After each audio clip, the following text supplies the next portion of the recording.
Dear students, welcome back to गिटारिया pharmacy. बच्चों कैसे हो आप सभी? आई होप सभी ठीक हो गए, सभी हेल्दी हो गए। तो हमारा चल रहा था B pharma 4th semester medicinal chemistry unit second. तो यूनिट सेकंड का आज का हमारा लास्ट लेक्चर होने वाला है। इससे पहले वाले लेक्चर्स आप लोगों ने नहीं देखे हैं तो चैनल पे जाइए, प्लेलिस्ट चेक कीजिए और वहां जाके आप देख सकते हैं। B pharma 4th semester free lecture के नाम से प्लेलिस्ट आप लोगों को मिल जाएगी। तो ये हमारा लास्ट लेक्चर है। इसमें हम पढ़ने वाले हैं एडिनर्जिक एंटागोनिस्ट में बीटा एडिनर्जिक ब्लॉकर्स के बारे में। ठीक है, तो अगर वीडियो पे आप लोग न्यू हैं, चैनल पे न्यू हैं, तो चैनल को सब्सक्राइब जरूर करें और बेल आइकन को प्रेस कर ले, जिससे हमारी आने वाली न्यू वीडियो का नोटिफिकेशन आपको सबसे पहले मिल सके। और कटारिया फार्मेसी ऐप आप लोगों ने अभी तक डाउनलोड नहीं किया है तो जाइए प्ले स्टोर पे जाके डाउनलोड कर सकते हैं, क्योंकि वहां पे आप लोगों को जो हमारे नोट्स हैं कटारिया फार्मेसी के बहुत अफोर्डेबल प्राइस में आप लोगों को मिल जाएंगे।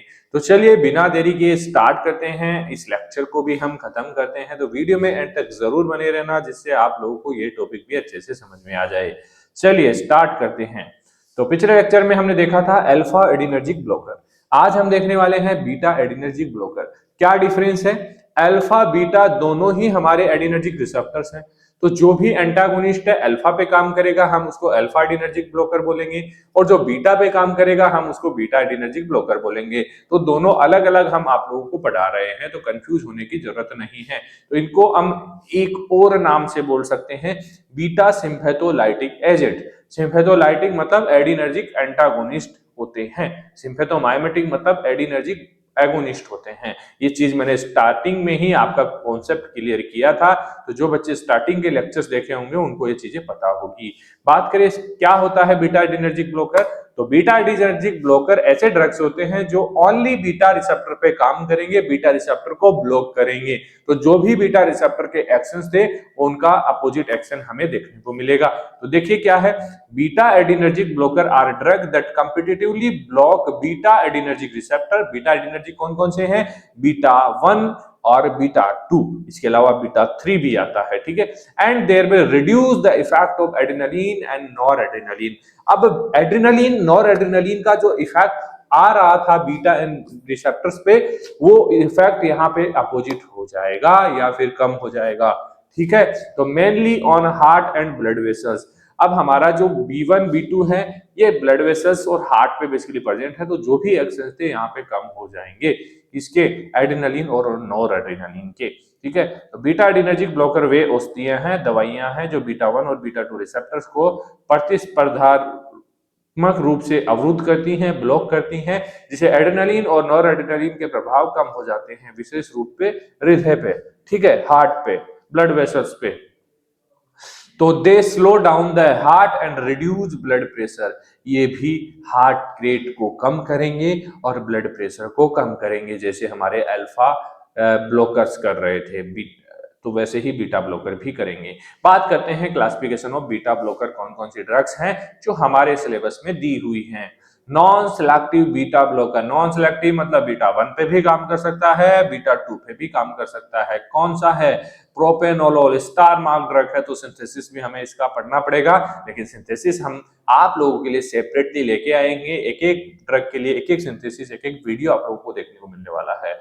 इसके अलावा है मेटिब्रानोल है, बेटाजोनोल है, और इसके अलावा कार्डियो सिलेक्टिव बीटा 1। अब इसको कार्डियो सिलेक्टिव क्यों बोला? क्योंकि बीटा 1 जो रिसेप्टर है वो हार्ट पे प्रेजेंट होता है, तो इसको हम कार्डियो सिलेक्टिव बीटा 1 ब्लॉकर भी बोल देंगे। एटेनोलोल, मेटाप्रोलोल, ये कुछ ड्रग्स हमारी है, बिस्प्रोलोल, एस्मोलोल। ठीक है, इसके अलावा beta blocker with alpha blocking active, मतलब बीटा को भी ब्लॉक करेगा और अल्फा को भी ब्लॉक करेगा। कौन सा ड्रग है ऐसा? लेबेटोलोल, कार्बिडिलोल। याद रखना बेटा, ये कॉम्पिटिटिव एग्जाम्स में भी काफी काम में आती है ये चीजें। ठीक है, तो स्ट्रक्चर, एक्टिविटी एंड रिलेशनशिप भी हमें पढ़ने को दिया हुआ है सिलेबस के अंदर बीटा ब्लॉकर्स का। बीटा एंड जो एडिनर्जिक ब्लॉकर्स हैं, बीटा एडिनर्जिक ब्लॉकर्स हैं उनके लिए।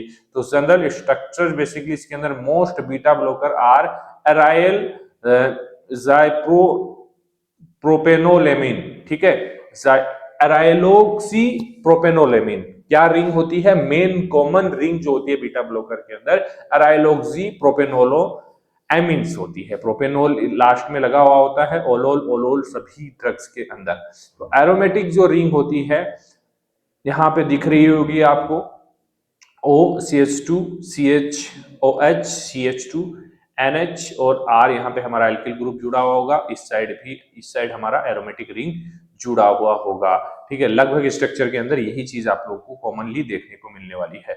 तो अब बात करते हैं इसके इंपॉर्टेंट SAR पॉइंट्स जहां से इसकी एक्टिविटी हमें देखने को मिलती है। तो देखिए SAR का मतलब क्या है, मैं पहले भी बता चुका हूं आप लोगों की, इसकी जो स्ट्रक्चर होती है उसके अंदर कौन कौन सी ऐसे फंक्शनल ग्रुप हैं, ऐसे कौन कौन से पार्ट जुड़े हुए हैं जिनकी वजह से ये ड्रग हमारी बीटा एडिनर्जिक ब्लॉकर बनी। ठीक है, कोई और रिसेप्टर पे भी काम कर सकता था, सिर्फ बीटा पे ही क्यों काम कर रहा है, सिर्फ ब्लड प्रेशर ही क्यों डिक्रीज कर रहा है।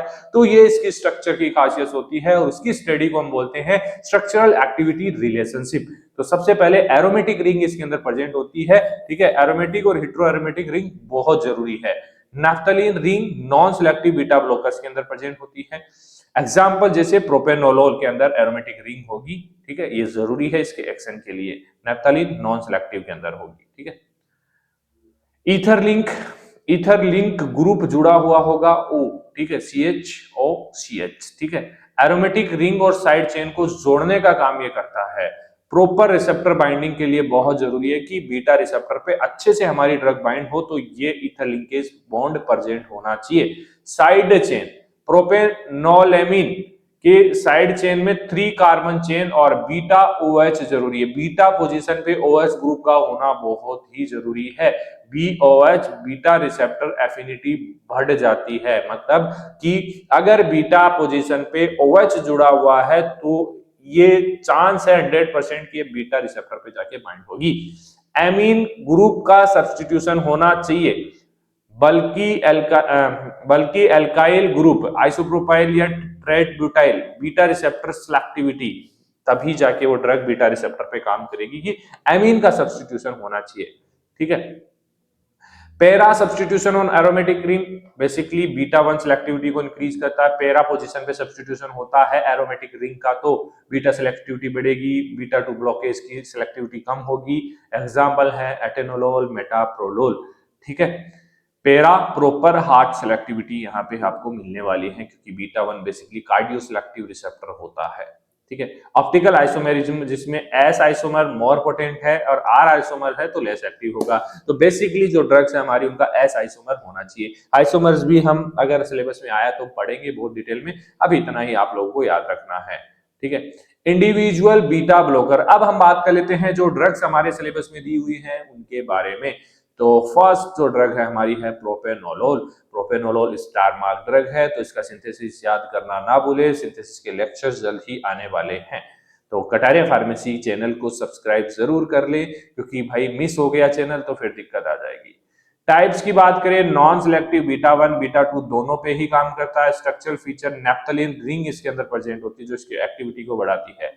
फार्माकोलॉजिकल एक्शन क्या होगा, हार्ट रेट को डिक्रीज करेगा, कार्डियक आउटपुट को डिक्रीज करेगा, ब्लड प्रेशर को डिक्रीज करेगा, रेनिन रिलीज को डिक्रीज करेगा, क्योंकि रेनिन की वजह से भी वैसोकंस्ट्रिक्शन होता है और ब्लड प्रेशर बढ़ता है, तो इसको भी डिक्रीज करेगा। कौन?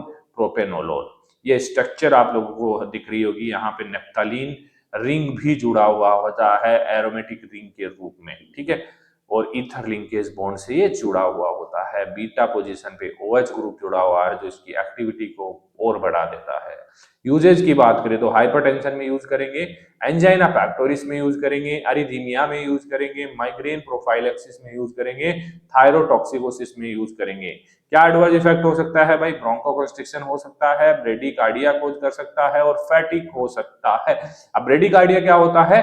हार्ट रेट डिक्रीज हो सकती है ज्यादा, क्योंकि हम इसको अरिथीमिया में भी यूज कर सकते हैं। तो देखिए यहाँ पे हार्ट रेट डिक्रीज कर रहा है तो ब्रेडिकार्डिया ऑब्वियसली हो सकता है। नेक्स्ट ड्रग है मेटिब्रानोल। मेटिब्रानोल नॉन सिलेक्टिव बीटा ब्लॉकर है, बीटा 1 बीटा 2 पे काम कर सकती है। हाइपरटेंशन में यूज करते हैं, ग्लूकोमा में यूज करते हैं। एडवांटेज सीएनएस इफेक्ट कम, प्रोपेनोलोल से कम सीएनएस इफेक्ट इसका होता है। ठीक है, मिड ब्रेन इफेक्ट कम इफेक्ट इसका होता है। स्ट्रक्चर आप लोग देख लीजिए, थोड़ा बहुत डिफरेंस आप लोगों को देखने को मिल जाएगा। यहाँ पे नैफ्थलीन रिंग प्रेजेंट नहीं है। ठीक है, दूसरी रिंग यहाँ पे प्रेजेंट है। एटेनोलोल इंपॉर्टेंट ड्रग है, स्ट्रक्चर भी आपको याद करनी है। कार्डियो सिलेक्टिव बीटा 1 ब्लॉकर ये होती है, ओनली हार्ट पे काम करती है। स्ट्रक्चरल फीचर की बात करें तो पैरा सब्स्टिट्यूशन इसके अंदर होगा, हाइड्रोफिलिक ग्रुप जुड़े हुए होंगे इसके अंदर। यूजेज ये भी हाइपरटेंशन के अंदर यूज होता है, एंजाइना पेक्टोरिस के अंदर यूज होता है, पोस्ट मायोकार्डियल इन्फेक्शंस के अंदर भी यूज होता है। एडवांटेज है अस्थमा में कंपैरेटिवली सेफ है, लो डोज में अगर इसको यूज किया जाए तो।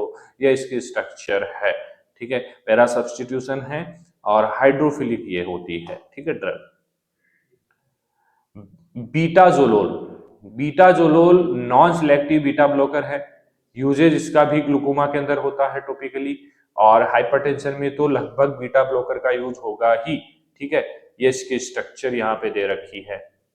तो एटेनोलोल, प्रोपेनोलोल, इनकी स्ट्रक्चर मोस्ट इंपोर्टेंट है। इसके अलावा लेबेटोलोल और कार्बिडोलोल, ठीक है।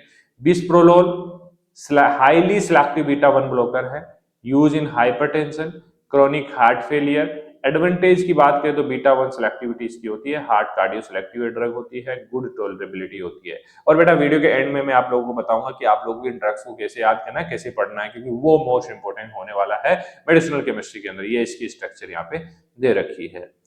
चलिए नेक्स्ट है esmolol. Esmolol ultra short acting beta 1 blocker है, मतलब कि ये भी कार्डियो सिलेक्टिव है। स्पेशल फीचर है कि एस्टर लिंकेज लगभग सभी के अंदर प्रेजेंट होता है, एस्टरेज द्वारा जल्दी टूट जाता है, ठीक है। यूजेस की बात करें, एक्यूट सुपर वेंट्रिकुलर ट्रेकिकार्डिया में यूज होता है, इंट्रा ऑपरेटिव हाइपरटेंशन में भी यूज होता है। एडवांटेज है इसका हाफ लाइफ इसका 9 मिनट होता है एस्मोलोल का, ठीक है। ये स्ट्रक्चर इसकी यहाँ पे दी हुई है, ठीक है। नेक्स्ट है metoprolol. Metoprolol most important drug है, कार्डियो सिलेक्टिव बीटा 1 ब्लॉकर है, यूज होगा हाइपरटेंशन, एंजाइना, हार्ट फेलियर के अंदर बेसिकली यूज होगा। ब्रोंको कंस्ट्रिक्शन कम करता है, मॉडरेट लंच इफेक्ट इसका होता है, ठीक है। ये इसकी स्ट्रक्चर दी हुई है, ज्यादा हार्ड नहीं है, बस इसमें CH2 और एस्टर लिंकेज इस साइड में भी प्रेजेंट है। लेबेटोलोल इंपॉर्टेंट है, बीटा 1 बीटा 2 ब्लॉकर है, अल्फा ब्लॉकिंग एक्शन भी ये करता है। फार्माकोलॉजिकल इफेक्ट है भाई, ब्लड प्रेशर डिक्रीज करेगा, रिफ्लेक्स टैकीकार्डिया इसके अंदर नहीं होता, मतलब टैकीकार्डिया कोज नहीं करेगा। और हाइपरटेंसिव इमरजेंसीज में बेसिकली लेबेटोलोल को यूज किया जाता है। इंपॉर्टेंट है, स्ट्रक्चर भी याद करनी है आप लोगों को। हाइपरटेंशन इन प्रेगनेंसी में भी लेबेटोलोल को यूज कर सकते हैं।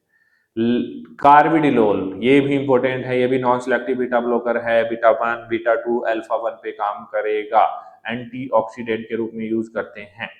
Chronic heart failure, hypertension, post myocardial infarction के अंदर यूज होता है। एडवांटेज हार्ट फेलियर में सर्वाइवल रेट इंक्रीज हो जाती है अगर ये ड्रग पेशेंट को दी जाए तो, ठीक है। ये इसका स्ट्रक्चर यहाँ पे आप लोगों को दिखाई दे रहा होगा, इंपॉर्टेंट है, याद कर लेना। और ये हमारा बीटा ब्लॉकर कंप्लीट हो चुका है। तो अब हम कंपैरिजन करें कि बीटा ब्लॉकर अल्फा ब्लॉकर में क्या डिफरेंस आया। तो देखिए बेटा, अल्फा ब्लॉकिंग एक्शन से भी हमारा हाइपरटेंशन डिक्रीज हो रहा था, बीटा ब्लॉकर से भी हाइपरटेंशन डिक्रीज हो रहा था। कहीं ना कहीं कॉमन ही है, लेकिन लोकेशन अलग अलग होती है, काम अलग अलग होते हैं। वो वेसोडाइलेशन कर रहा था, ये टेकीकार्डिया नहीं ब्रेडीकार्डिया कर रहा है, वो टेकीकार्डिया कोज कर रहा था, ठीक है। तो काफी डिफरेंसेस हैं। बाकी आप बात करें कि आप लोग याद कैसे करेंगे, तो देखिए बेटा, मेन जो टॉपिक है हमारा मेडिसिनल केमिस्ट्री फर्स्ट के अंदर वो है ऑटोनॉमिक नर्वस सिस्टम, मतलब drug acting on autonomic nervous system. Basically हम बात करें, दो टाइप के होते हैं, सिम्पैथोमाइमेटिक और पैरासिम्पैथोमाइमेटिक। तो सिम्पैथोमाइमेटिक हम कंप्लीट कर चुके हैं बेटा, ठीक है, जिसके अंदर हम एगोनिस्ट भी पढ़ चुके हैं, एंटागोनिस्ट भी पढ़ चुके हैं। रिसेप्टर मेन हमारे एडिनर्जिक रिसेप्टर हैं, अल्फा और बीटा दोनों के बारे में पढ़ चुके हैं, ठीक है। अब हम जो पढ़ेंगे वो पढ़ेंगे नेक्स्ट यूनिट के अंदर, यूनिट 3 के अंदर पैरासिम्पैथेटिक सिस्टम। तो पैरासिम्पैथेटिक में पैरासिम्पैथोमाइमेटिक आएगा, पैरासिम्पैथोलाइटिक आएगा, या कोलिनर्जिक या एंटीकोलिनर्जिक, चार नाम इनके हैं जो स्टार्टिंग में मैंने बता दिया है, और बाकी नेक्स्ट लेक्चर में मैं आप लोगों को बता दूंगा। तो कोई भी दिक्कत हो किसी भी स्टूडेंट को, इस व्हाट्सएप नंबर पे आप कांटेक्ट कर सकते हैं, मैसेज कर सकते हैं। और लेक्चर्स कैसे लग रहे हैं ये भी कमेंट करके जरूर बताइए, क्योंकि हम आप लोगों के लिए दिन रात मेहनत करते हैं, हमारी टीम लगी हुई है, तो हमारी टीम को भी मोटिवेशन मिलेगा अगर आप एक प्यारा सा कमेंट हमारे वीडियोस पे करते हैं, तो हम भी आप लोगों के लिए चीजें बेहतर करने की कोशिश करेंगे। वैसे हमारी टीम लगी हुई है आप लोगों के लिए चीजों को बेहतर करने के लिए, हम 8 सेमेस्टर तक आप लोगों का साथ नहीं छोड़ेंगे बेटा। तो आप लोगों का भी फर्ज बनता है कि कटारिया फार्मेसी के साथ बने रहिए और अपने दोस्तों तक जरूर शेयर कीजिए। धन्यवाद, मिलते हैं नेक्स्ट लेक्चर में।